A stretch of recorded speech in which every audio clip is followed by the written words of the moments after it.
नमस्कार शेतकरी मित्रांनो, काल दुपारनंतर सोयाबीनच्या दरामध्ये पुन्हा एकदा मोठे बदल पाहायला मिळाले आहेत मित्रांनो। मग सोयाबीनला काय मिळत आहे बाजारभाव वाढलेत की घसरलेत पहा शेवटपर्यंत व्हिडिओ। पण अजून चॅनलला सबस्क्राइब केलं नसेल तर सबस्क्राइब करा, कारण असे दररोजचे बाजारभावाचे व्हिडिओ आपल्याला पाहायला मिळतील। पहिली बाजार समिती आहे सावनेर। आवक आली आहे सोयाबीनला 1 क्विंटलची। कमीत कमी दर मिळालेला आहे 6000 रुपये। सर्वात जास्त दर आणि सर्वसाधारण दर सुद्धा 6000 रुपयाचा मिळालेला आहे। यानंतरची बाजार समिती आहे दिग्रस। या ठिकाणी आवक आलेली आहे सोयाबीनला 10 क्विंटलची। कमीत कमी दर मिळालेला आहे 6590 रुपये। सर्वात जास्त दर मिळाला 6590 रुपये, तर सर्वसाधारण दर 6590 रुपयाचा मिळालेला आहे मित्रांनो। यानंतरची बाजार समिती आहे आरवी।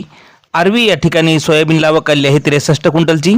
कमीत कमी दर मिळालेला आहे 5500 रुपये।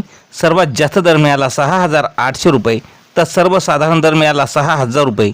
नंतरची बाजार समिती आहे यवतमाळ। या ठिकाणी सोयाबीनला आवक आलेली आहे 10 क्विंटलची। कमीत कमी दर मिळाला 6400 रुपये। सर्वात जास्त दर मिळाला 6400, तर सर्वसाधारण दर सुद्धा 6400 रुपयाचा मिळालेला आहे। नंतरची बाजार समिती अकोला।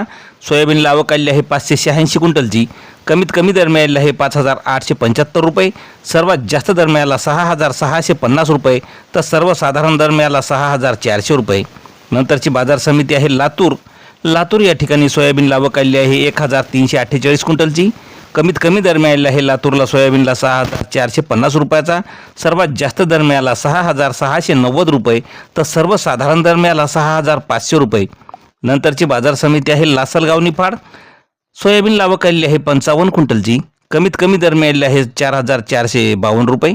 सर्वात जास्त दर मिळाला 6599 रुपये, तर सर्वसाधारण दर मिळाला 6551 रुपये।